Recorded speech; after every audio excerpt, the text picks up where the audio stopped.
Well,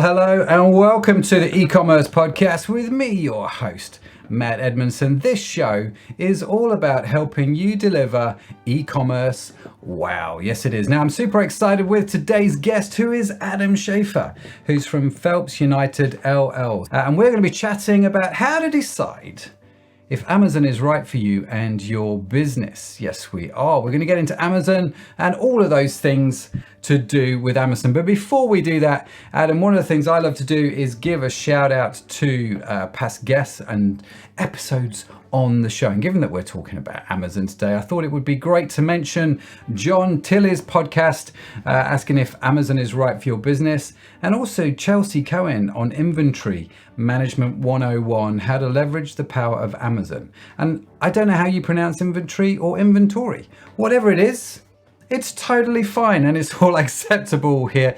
Now, this episode is brought to you by the e-commerce cohort, which helps you deliver e-commerce wow to your customers.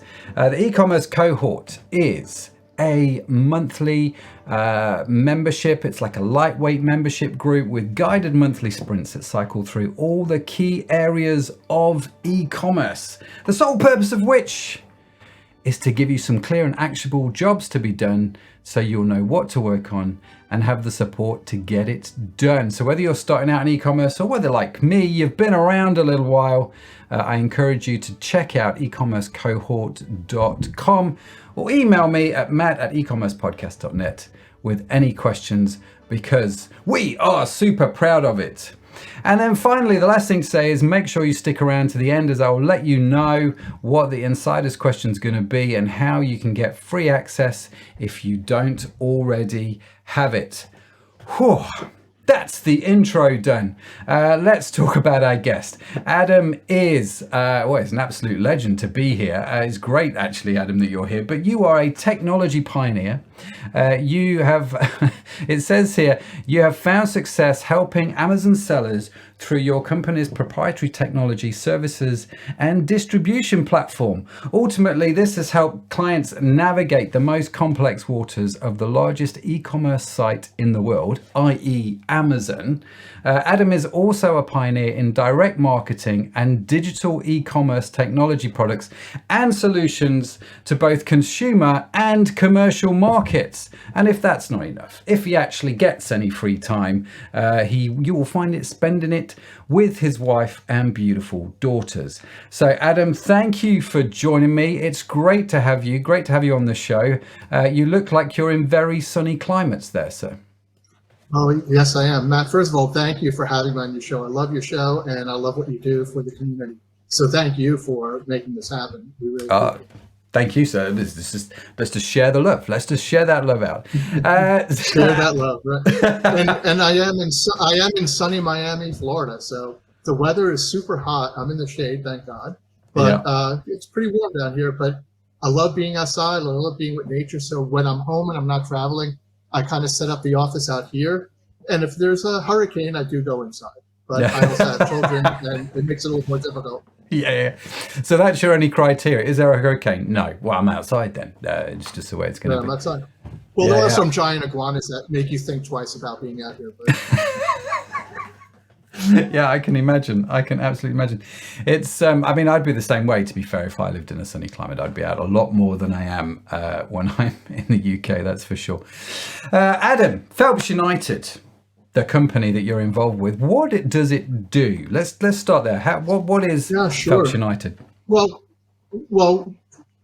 deep down, we're a third-party seller, but big picture is we're an e-commerce brand accelerator. So we're an agency that helps brands navigate and grow on a very complicated but potentially lucrative channel, which is the Amazon channel, and also the other marketplaces. But Amazon is really by far the biggest. We're talking about $620 billion of merchandise gets sold through Amazon in the US per year. Wow. And that's just monstrous. And when you talk to brands, in many cases, it's by far their number one channel. it used to not be that way. It's evolved quickly over the years, but it continues to grow. And it's a place where you could make it, or you can really tarnish your brand after all the years that you've been developing your brand, to come to Amazon to find others selling your products, maybe counterfeits in your products that you've been trying to sell through other channels appear now mysteriously on Amazon at prices that are unheard of. And so it could be a great channel, or it could really be scary. So we're here to help take the scariness out for brands and help them grow and protect their brand on Amazon.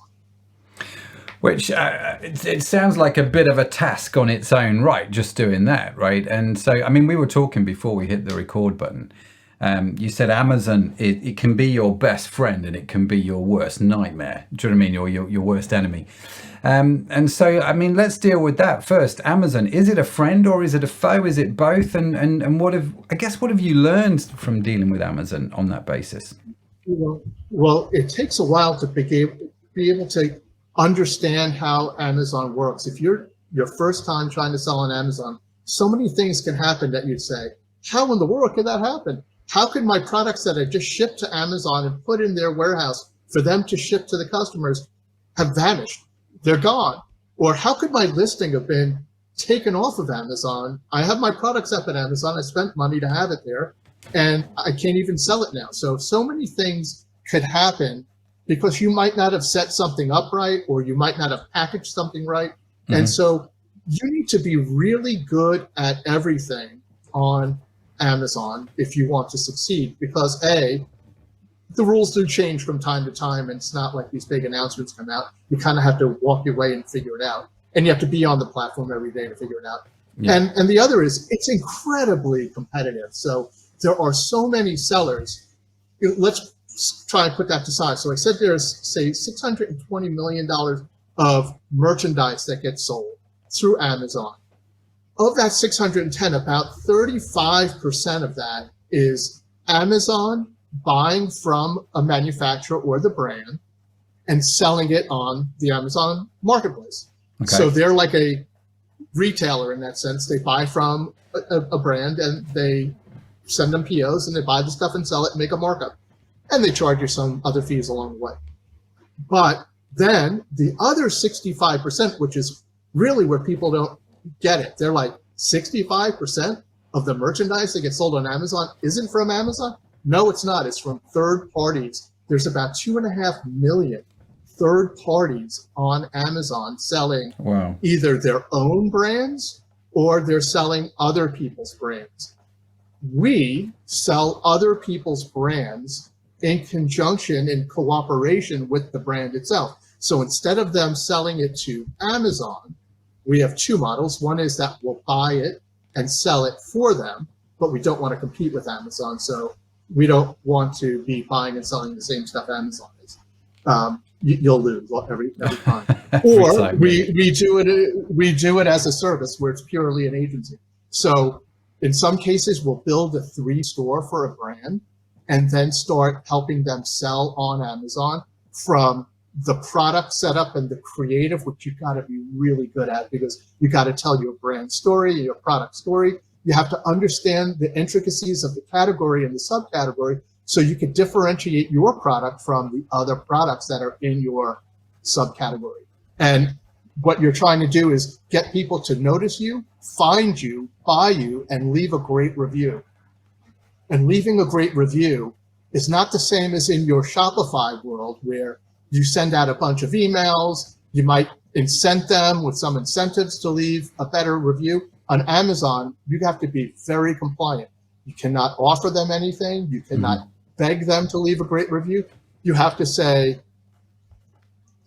please leave a review. Whatever you choose to put is great with us. Something like that. So there's compliant words that you use, and Amazon allows reviews or not use. And if you use the wrong words, Amazon could easily just take you off the platform.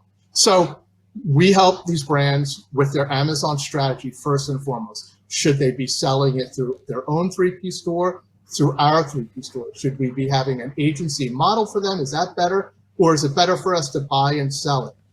One thing is we do a quick analysis of the marketplace and find out, is somebody already selling their stuff on the marketplace? And so many times the manufacturer is shocked to find 10s or 20s or 30s sellers selling their products on Amazon, putting up their own content, having the wrong content up there, not telling the right story about the product, not helping it get good reviews, and selling it well below what they prefer the street to be selling it for. So it winds up hurting their relationships with their regular retailers. And so we help clean that marketplace up for them. We try to help them cull these non-authorized sellers off. We have a brand protection practice that helps identify sellers and work with the manufacturer, wholesalers, and the sellers to get them to either comply or get off the marketplace. And we work on making sure that that content is just awesome and tells a great story. But then there's the logistics part of it. It's how many do I need at Amazon? Because you want to ship your stuff to Amazon most of the time, because the freight rates from Amazon to the consumer is so much cheaper and it's usually faster. So when your products are sitting at Amazon, you're in Prime status. So your products will say Prime on it, and you're supposed to get it in 2 days, sometimes 1 day. When you ship it from your own warehouse, it could take a while, and the dating is further out. And you'll see that when you ship something Prime, you're going to sell probably 30 to 70% more, depending on the category you're in and what the other sellers are doing. Wow. So you really do want to be Prime. The one benefit that we also bring to the table as a seller is that because we've been doing this for a long time and we have a very good reputation on Amazon, we have a medallion called Seller Fulfilled Prime. And Seller Fulfilled Prime allows us to sell things from our warehouse, which we have one in California, but it could be listed as Prime on Amazon. So even though it's not shipping from Amazon, we could still have a brand's product listed as Prime and shipping in 2 days. Now, we have to be spot on and make sure that we ship that product and it gets there in 2 days. It costs a little bit more, but it's a great backup strategy to have because it's not always the fastest and easiest thing to get your products to Amazon and in stock at Amazon. It could take 2 weeks, 4 weeks. I've seen 8 weeks. I've seen when you ship 100 up, only 50 make it and 50 vanish, and you have to put it in a case, but you need to wait 3 months before you put it in your case. So you need a backup strategy, and we are kind of a hybrid in what we kind of recommend to our partners, and that is we'll ship a bunch of stuff to Amazon for you, but we're going to keep some here as a backup, because if we run out or if it doesn't get up there fast enough, we're always shipping from a warehouse. So the second it's in stock in our warehouse, it's Prime. From there, we're shipping stuff up to Amazon and getting it there and benefiting from the freight rates. Well, there's a lot there, Adam. So let's dig into some of those things if we can. Let's start where you ended, actually, with the fulfillment and this Seller Fulfillment Prime, which I've noticed actually here in the UK as well. I've seen it where you order things on with Prime, and it actually doesn't come from Amazon. It comes direct from the manufacturer. Yeah, and you'll see, Matt, it's going to grow. It's going to grow in the UK because the UK, the logistics is much more predictable because you can ship things very easily there 1 and 2 days. It's just the beast of UK. Most logistics that you use can get to places in 2 days. Where in the US, it's not like that at all. You're talking California and New York could take 7 days UPS. Yeah, it's interesting. I mean, America's obviously a much bigger land mass, isn't it, than the UK? And so I think I've been slightly spoiled, Adam, if I'm honest with you. You're living in the UK, you order stuff, it usually arrives the next day. And when it doesn't, you're kind of like a little bit miffed now. And so do you think, right, because there seems to have been this pattern, doesn't it, where you sell stuff on Amazon and Amazon encouraged you to use Prime. Then they had, it seemed like a whole bunch of issues during lockdown with their warehouses. I don't know if this is why they've come up with, Seller Fulfilled Prime, to kind of mitigate some of these problems they were having with their warehouses. But do you see in the States, the shipping companies like UPS, FedEx, US Postal Service, are they catching up with Amazon, who seem to have shot ahead in terms of the speed and accuracy of deliveries? I think they all have warts. I think even Amazon was busting at the seams because the logistics in general in the U.S. and the world, really hit its high point and didn't have the people and the transport to make it all happen. I think it's gotten a little bit better, but I still see, when you order things from FBA, you'll get a delay message from Amazon. It's going to take an extra day to get to you. We're really sorry. I think that FedEx doesn't make, the grade all the time. I think UPS, I think they all have their issues. And the beauty of shipping it through Amazon is that if you ship it through Amazon, Amazon takes the responsibility for it. And also their rates are just cheaper. I don't care what your volume is as a solo using FedEx or UPS, you cannot get Amazon rates. So even though we moan and cry about every penny we have to pay them, their rates are still better. And they'll take the responsibility. If that product for some reason, one of the Amazon trucks don't make it to your house in time and it goes to the next day, the burden goes on to Amazon. It doesn't affect your ratings. And that's what we're all always worried about is, will it affect our store ratings? Will it affect our product review ratings? Sometimes you get a product review rating because the UPS guy dropped it in the mud. I mean, that's not fair. The product's fine. The guy dropped it in the mud. So then you got to set it, file a case to get that sorted out because you don't want any blemish on any of your stores or on your product. So Amazon is good about at least being the main culprit when there's an issue. So we kind of like that. Again, we'd like it if they would ship everything, but it's impossible to get everything to them in stock all the time because there's the logistics issues of products coming into the US because so much of this stuff, whether it's British product or it's American product, is being made in China or offshore somewhere, and it's got to come in and be assembled, or maybe it's assembled already, and then it's got to go up to Amazon. So you got the time in, time off, time to your facility where you're going to organize it, and then you got to get it up to Amazon. And depending on your store and your velocity in certain sizes, Amazon doesn't allow you the space that they used to. So they're going to cull your space down. And so if you're selling very large products, which, shipping large things is never a lot of fun, but there's definitely some demand for large products. Yeah. You ship it up to Amazon and Amazon will say, well, you can only have 200 of those, but it's going to be holiday. I'm going to sell 1,000 of them. I don't want to send you 100 or 200. Well, we're only allowing you this much, man. And then when you grow, we'll start itching it up a little bit more. And so Amazon is very careful about the space they provide. And it can be for small things too. You're selling high velocity products and they're not going to give you enough for tens of thousands. They'll give you for 1,000. Yeah, it's an interesting one, isn't it? Because again, this is something that I've noticed over lockdown is Amazon's sort of closing in on the amount of space you can take in their warehouse. Maybe it happened before COVID. Maybe it was just part of the thing that I noticed during that time. Well, during COVID, for sure, it happened for sure. Yeah, which is fascinating, isn't it? And so I think the lockdown changed a lot of the rules for a lot of people, and Amazon included, and we're all sort of playing catch up still, even though I feel like we're through the other side of it maybe now. So that's sort of, so logistics wise, if I'm selling on Amazon, I need to think about FBA, I need to think about Prime, I need to get stuff into Amazon, but I need a solution which says, actually, be aware that this is not going to be the ideal solution all of the time. You're not going to be able to make that work. So you need a plan B to work alongside your plan A. Is that what I'm hearing? Absolutely, positively. You should always have a plan B because things happen along the way and you might make that timing to Amazon, but they might misplace your products. And it happens. And you put a case in and it could take a while for them to solve it, or they just don't solve it. And then they'll reimburse you for the products that they lose. But what do you do during that 3-month period? Yeah, exactly. Do you think the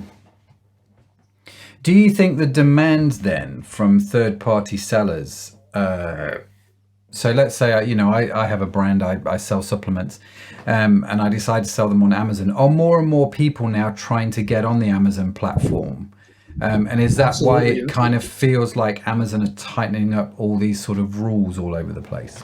Well, I think the space rules are because people wound up, when they started, it was, give us all your stuff. We want to be your 3PL. We want to be your partner where you keep all your products, because if we have your products, then you can't sell them on other channels. And that's changed radically. So now they're send us what what you're going to sell. We want to turn this a bit faster because we have limited space. They overbuilt space, believe it or not, but they're going to cull that back down. They don't need all the space they built. They don't even have enough employees for that. So they're basically, I think they built 13 extra humongo warehouses in the U.S. that they're not going to open, and they don't have the people for it, and they don't need that space. So they're trying to live within a more rational amount of space, which is still huge by any aspect.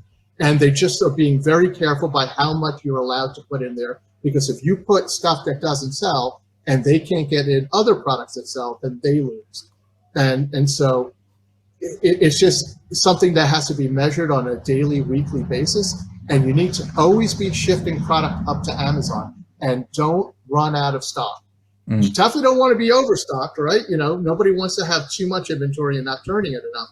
But if you work your heart out with all these competitors to get somewhere on the ranking, that the BSR, to say you're in the top 50 or the top 100, the top 20, you don't want to be out of stock on your product and all of a sudden lose all that ground. You spent X dollars on advertising, X dollars on your creative, and you've been making a great name for your brand, and all of a sudden you're gone. Because if it's not in stock, you can't sell it on Amazon. To a certain aspect, they're starting to show some products that are on their way to Amazon as available to buy with far out goods. Okay, that's a fairly new concept. Yeah, but you got to be in stock to sell it for the most part. Yep. Yeah, no, that's a top tip actually, and inventory management or stock management becomes actually one of the crucial factors, doesn't it, to long-term success on the Amazon platform. Yes, for sure. And I think you mentioned somebody's name earlier that does the inventory, has an inventory software program. Chelsea, is that? That's right, Chelsea Cohen. Yeah. Yeah. She has a great program. I mean, so she's so focused on Amazon, and she knows all the nits, and her software really does address all this. We don't use it, but I'm a fan of it. I've looked at it a lot, and it's only for internal reasons we haven't adopted it, but we love it. Sure, that's great. Well, I'm sure Chelsea would love that little plug. Whatever.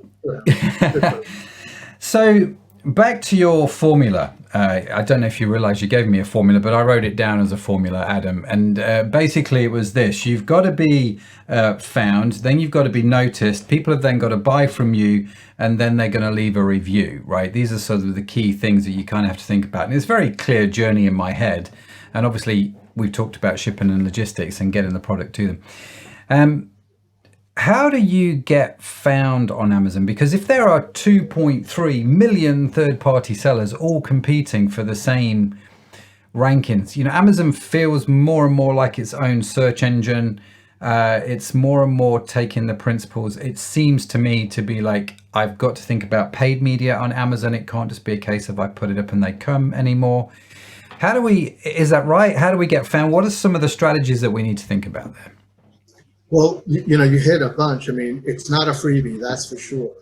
Unless you have a brand that's offline, off Amazon that everybody wants, and they go to Amazon because they're shopping for it, and one day you appear, that's a different story. But if you're a fairly new brand or new to Amazon and not everybody knows who you are, you got to figure out how to get people to find you and trust you enough so that they buy the product. Now, they trust buying on Amazon because they know they can return it, but do they want to spend the time investing in your product, and then maybe it doesn't work for them and they have to return it and you pay them the next? So basically start with the content, and the content is you have a limited amount of real estate on Amazon to tell your story, and you got to tell a great story, and you have to make sure that you answer and address as many potential questions that you're going to get.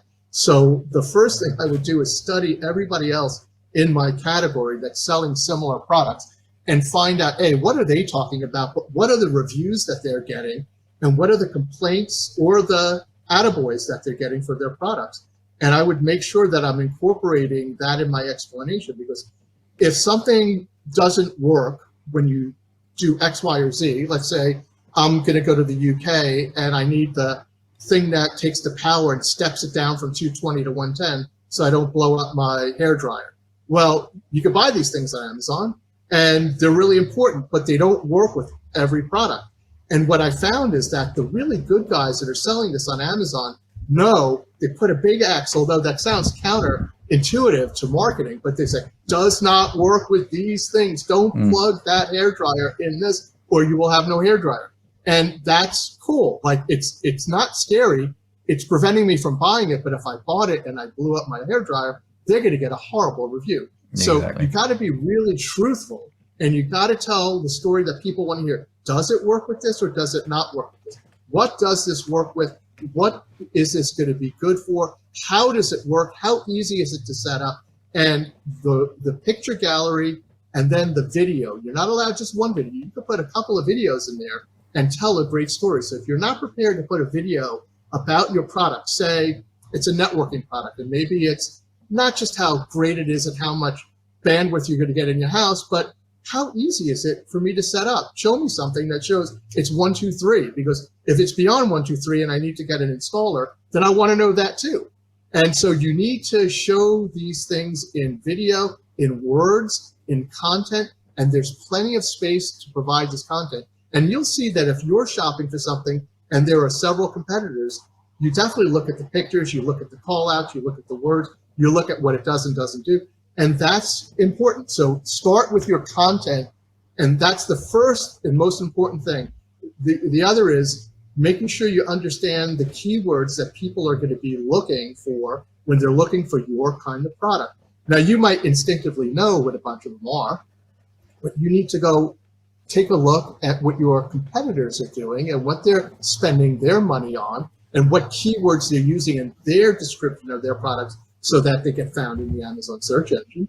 And there's plenty of software, like Helium 10 and Jungle Scout and others that go out there and they help you figure this out. And you don't really need to be a rocket scientist to use the software. I mean, I used it, and I'm definitely not a rocket scientist. I figured it out. And so I think the common person can figure it out. But if not, there's places you can go to help you, and we're one place that would help you. But it's something that you need to know. You need to know, how do I organize the words to tell the story and use the right keywords so when people look me up, they find it. And then there's the advertising, and you can set these automated campaigns, or you can work with a company like ours or other ad agencies out there that can help create a campaign for you. There's, products, very product specific, brand specific. It's funny, I always go back to technology because I know it the best because I grew up in there. But, there's a brand called Epson. They make a bunch of things, printers and projectors, but they make a label printer that, you print. You go to somebody's store and you buy something and the receipt comes out, so like a receipt printer. And it's the number one printer in the category.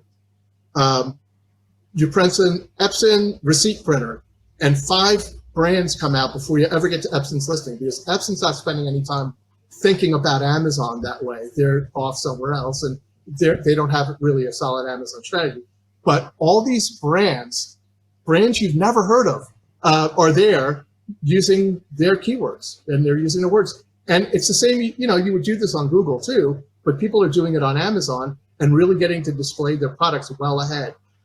So in addition to brand and product, there's videos that you do on Amazon. So when somebody punches in the search term on the results page, there's a cool little video in the middle of the page. And it's not like blaring, it's just movement. And you can turn it on and listen to it, but it's not loud at the beginning, but it definitely catches your eye. And I always look at those because it's teaching me about the product. And anything that's going to show me how the product works or how it gets used, I want to know this. I want to make sure I'm buying the right thing. So that video advertising has become high conversion rate and very important. But for new products, you also should be doing off Amazon advertising, which is not the highest conversion, but it's definitely important. So I would still go back to Google and Yahoo and my affiliates, and I'd be advertising and pointing them to my products on Amazon. Because outside traffic gets a benefit from Amazon. Amazon loves anybody that brings new traffic to their website, and you also get a discount these days too. So Amazon will give you some money back or a discount off the advertising if you advertise off-site. So although the conversion's not as high, it's a bit more affordable than it used to be, although nothing's that affordable anymore. Yeah, nothing stays the same. No. Right, and then there's social media. You gotta be in it, man. Like if you have a consumer product, You got to go find a bunch of micro influencers. That's a lot of fun. That's new hard work. You got to go find people to talk about your product and post your product. You need to get viral. Even if you're not going to get viral, you need to have your product seen. So when people search for it, whether it's on Amazon or on Google, something shows up. And that's very important. So it's not super expensive, but it's another thing. If you're new in the biz, or even if you've been in the e-commerce business, you might not be doing some of this stuff. Maybe you are, but it's really important on Amazon. And so you got to be good at all this because the others are good at all this. Some aren't, but the best of the best are good at all this.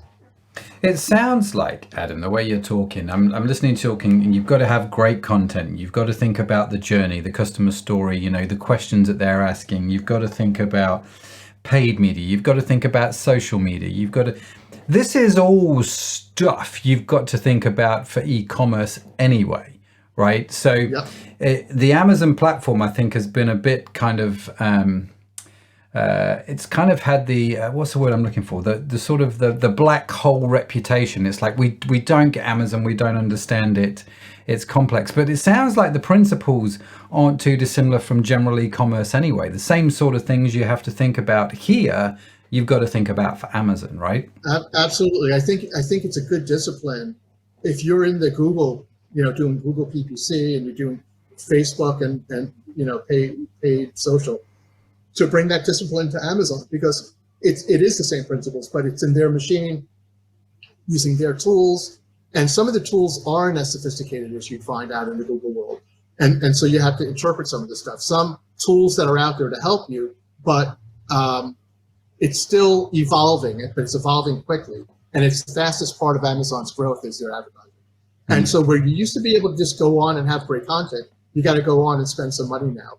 And, if you want to be at 8% of sales or 10% of sales when you're launching a product, you're going to be at 50, 60, 70% of sales, maybe more at the beginning. And when you're using micro influencers, you got to give them product so they can review it. And, that's another cost. So you got to invest. If you're not going to invest, then you might not want to do it. But I do think that having your own Shopify site or your own, I don't want to say just Shopify in general. I don't know if I'm trying to click this off. But your own direct-to-consumer website is important, because I might not want to put all my products on Amazon. I might want to have an assortment of my products on Amazon, and then have some of the more complicated or interesting or harder to get stuff on my own site. And I do think that, although Amazon would frown on it, I think that there's definitely spillover from Amazon to your site. So where people are afraid, oh, Amazon's going to kill my direct-to-consumer business, I think that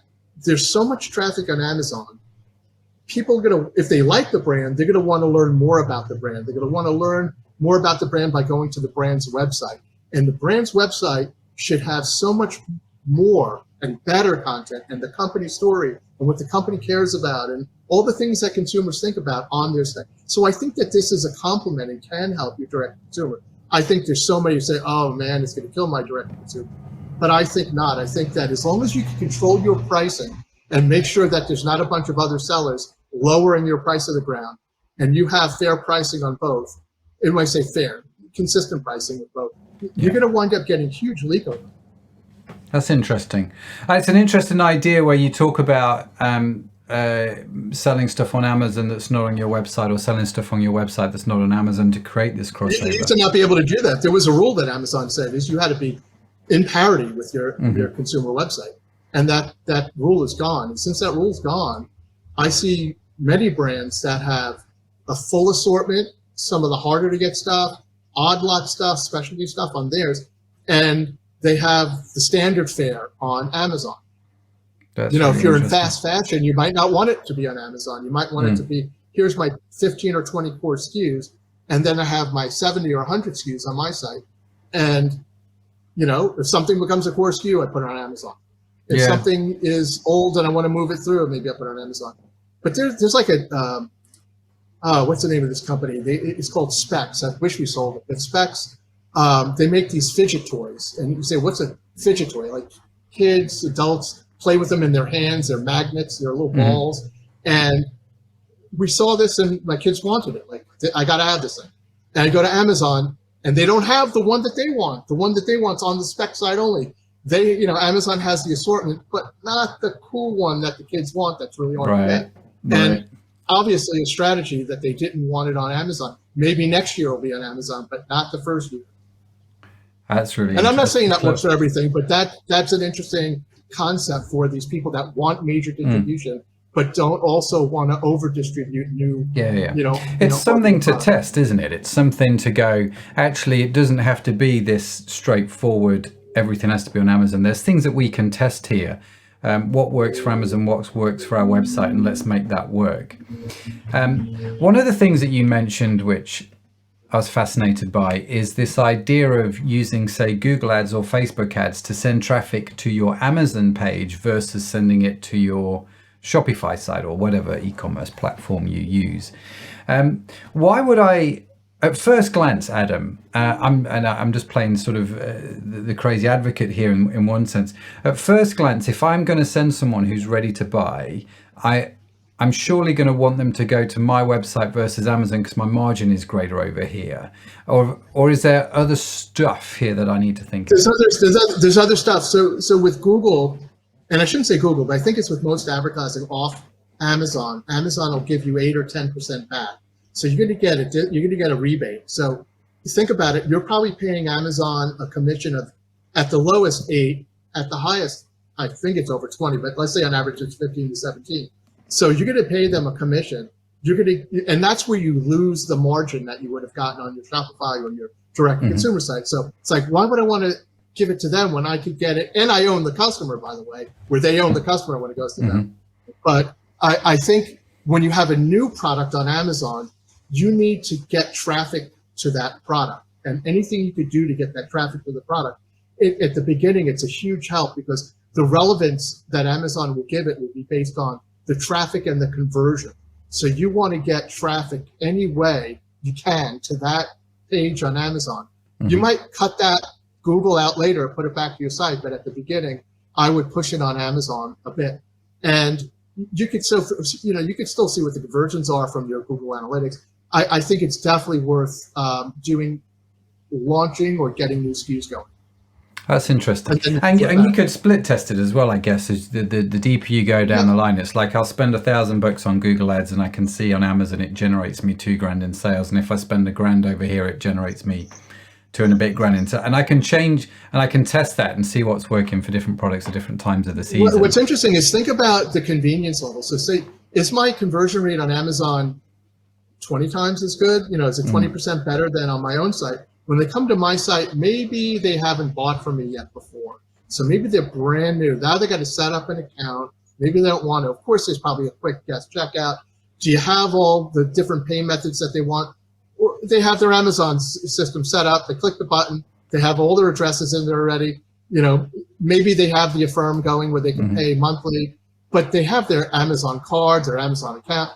It's so much easier. That's why pay with Amazon is a payment method you see on other sites. Because how many people are set up on Amazon? Like, the majority of the universe. So maybe the U.S. universe. But in England, I'm sure plenty of people have it. But in the U.S., it's like most people do.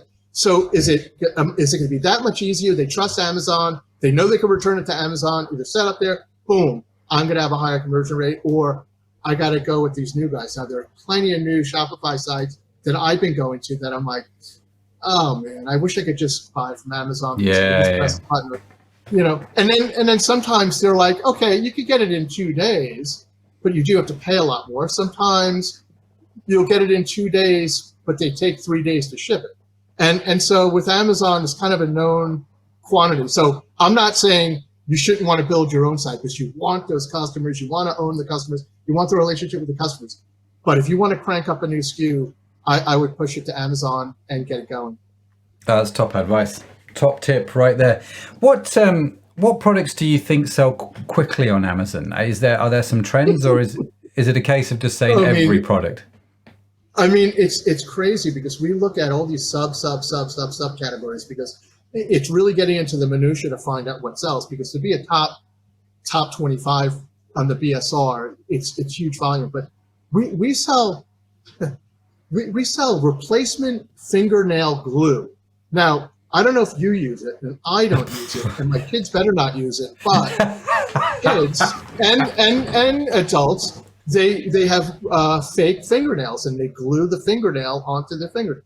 And we sell a 2-pack of glue that we probably sell 10,000 a month, 10,000 a month at $5.99. So selling things for $8.99 is not a lot of laughs because Amazon gets their 15%. Then you got to ship it to Amazon. First of all, we got to pack it with the label on, get it up to Amazon, and then thank God it's in the small and light program, so the freight's a little bit cheaper. But you're talking, you still got to pay $2.75 for shipping. So how much is it? So we make $1.30, right? So thank God we make $1.30. If you sell 1 or 2 a month, not a lot of fun. Sell 20,000, not bad. 10,000, you make some decent gross margin for the month. So that's that's in such an odd category. But you name it, like we sell files that you clip your fingernails with, like it's called trim. You clip your toenails, your fingernails. $3, $4, $5.99 again, and it sells like hotcakes. But what I would recommend is anything that is something you need to replace or need to add something to. What's a very big seller that's not one of these little $5 tchotchkes would be like air filters. We aren't selling them, but there's a breadth of different brands that are selling them. And they're cool because you're selling this piece of hardware. Maybe it's $100, $200, $300, depending on the size. But once every 3 months, you got to replace the filter, which is another $50. And, most people replace the filter when the light comes on because they don't want to have that horrible air in their house. So that's a pretty cool idea. Anything that is that you need to replace, like batteries or, food, although we don't do food, but it's a little complicated, especially if it's like something needs cold storage. But, food obviously is a pretty big thing. Things like toothpaste that people are using over and over again. If you can get into those categories, people need it. It's not like you can just sell one and done. You can sell one every week or every month or every, 2 months. And so the subscription business is a big deal. That's a really interesting. I mean, we've had a couple of guests on recently talking about subscription models, and Amazon again seemed to have pioneered the way in this. The whole subscribe and save, get 5% off or whatever it is, and we'll just send it to you on autopilot. Do a lot of people use that feature on Amazon? They do, because you save money from it, but then there's, say, 60% or 70% that don't press the subscribe, but they still buy it often anyway, thinking, oh, I'll never do it again, and I'll never do it again, and they press it and they buy it. I'm one of those guys, but I have so many subscriptions I can't figure out where they all are on every card I have, and they're hitting everything all the time, and so I'll just buy it. And then Amazon will say, you bought this 14 times already. You should really save money and put it on a subscription. Yeah. So, I think they're great if you're going to use it. Think about coffee. We buy, I don't know what kind of coffee you use. Maybe you use tea there, but I think that's a big deal. But I do know Brits started drinking coffee when they put Starbucks there. Yeah. So, coffee beans, people buy, they have the grinder that grinds and makes the coffee. It's great. But how much of it, you probably use a bag a month. And so that is like off the charts. Go to Amazon, look for coffee beans. And they have all local, kind of beans and foreign beans and blah, blah, blah, but they're all subscription. Yeah. No, it's just, listen, Adam, I feel like we're just getting started, bud. So many questions on how to do Amazon, but I'm aware of time. I think the big picture message is that it's awesome. Like, so Amazon friend or foe, you go back to your question you asked, it's like, they're my friend because who in the world could have created this platform that you can go and create your own business? Like, you used to have to go down to some strip mall and rent a store and put all this money up and buy all this inventory and hope people come to your store to advertise in the local papers and do all this crazy stuff. Now the traffic's there. If you want to create your own brand, the platform is there for you to go make it happen. So I'm excited. Like if this was around when I was first getting into the biz, I would have been all over this. We had to create our own customer base. Customer base is there. Now I just got to figure out how to stand out. Not easy, but it's definitely a head start. The traffic is there. So, you could fail on your own, but you can't say it's because the people aren't there. You got the best store and the best block with the best amount of people trafficking. You just got to be found. So I think that they give everybody a huge opportunity. And think for the entrepreneurs, 2.5 million 3P stores. Many of them have their own brands, invented their own stuff, and most of them just need a little help because they can't do it all. They're small mom and pops, or even if they're bigger than that, it's hard to scale in this business. And we help the smaller brands scale, and we help the bigger brands protect and preserve their brand and grow their brand so they don't destroy a brand that's been around for a long time and get their loyal base angry at them. So, on both sides of the coin, there's so much opportunity. And for small businesses, I mean, like you're doing something, it sounds like, on Amazon with supplements. I mean, it's well, or maybe not on Amazon yet, you're doing it on your own. I think that if I could do it again, I would have come up with 3 or 4 different brands and I would have been all over this stuff. And, now, thank God we're helping these brands because I grew up selling and working with brands all my life. And this is a great way of continuing that journey with helping brands not get caught in the rabbit hole. No, I mean, yes, it's just worth being totally honest with people. We do sell supplements on our website, and we sell them we are starting to sell them on Amazon. And we made the decision when we were going to sell on Amazon that we needed help because, we knew e-commerce, we knew the principles of Amazon, but we did need some help. And so I think that's a fair comment, and just reaching out to people that can help you saves you so much pain and heartache in the long run is my experience here. Adam, right, as you know, this show is sponsored by the eCommerce cohort, which is all about coaching and peer mentoring to deliver e-commerce well. So I want you to imagine, right, you're stood in a room full of the cohort, and you've just done your presentation, how to decide if Amazon's right for your business. And I think we probably have. The crowd is going wild, and you get a minute to thank those folks that have had a big impact on your life, family, mentors, authors, software, podcasts. The list can be endless. Who is on your list? Who are you thanking, and why? Oh my God, there's one person.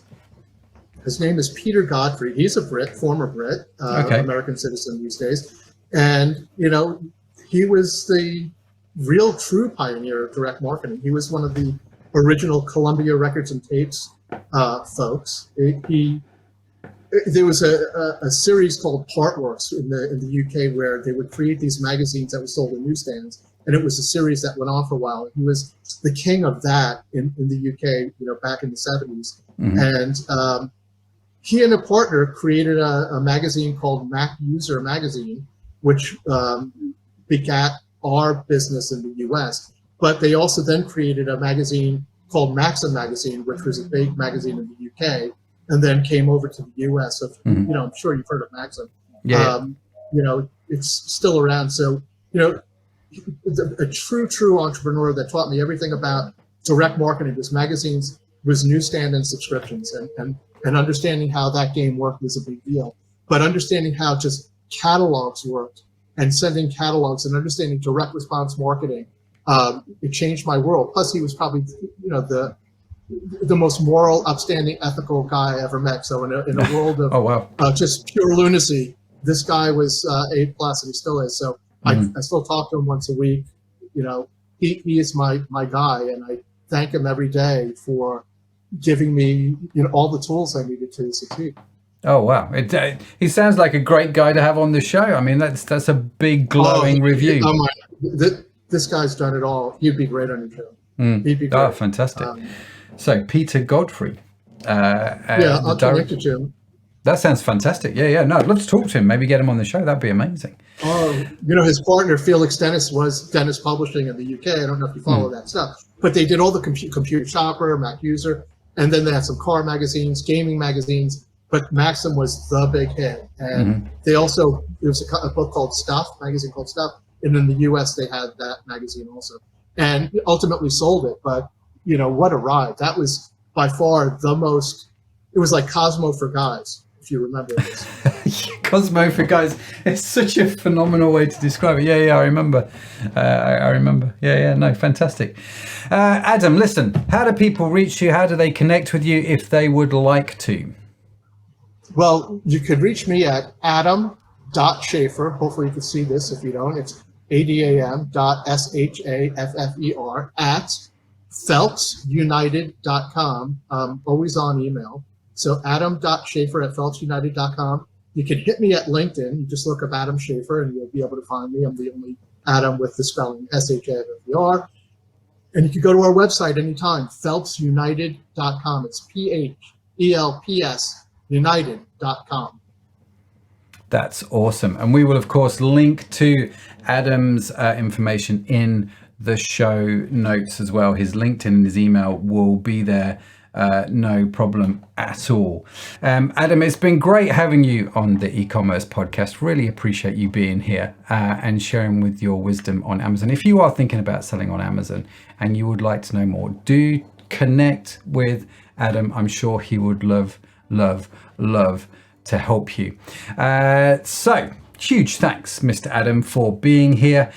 Don't forget to subscribe to the show wherever you get your podcast from, because we have great conversations like this with Adam every week. Yes, we do. And I really don't want you to miss any of them. So do come and join them. And in case no one has told you yet today, you, my friend, are awesome.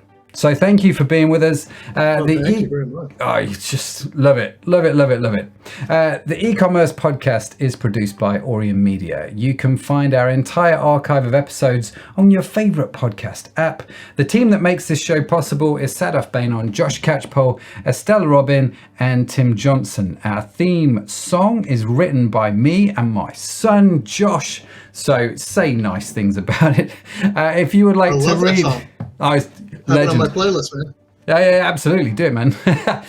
If you would like to read the transcript or the show notes, head on over to our website, ecommercepodcast.net, where you can also sign up for our newsletter. And we can also be reached at the email ecommercepodcast.net. From myself, from Adam, thank you so much for joining us. It's been great to be with you this week. Until next time, bye for now.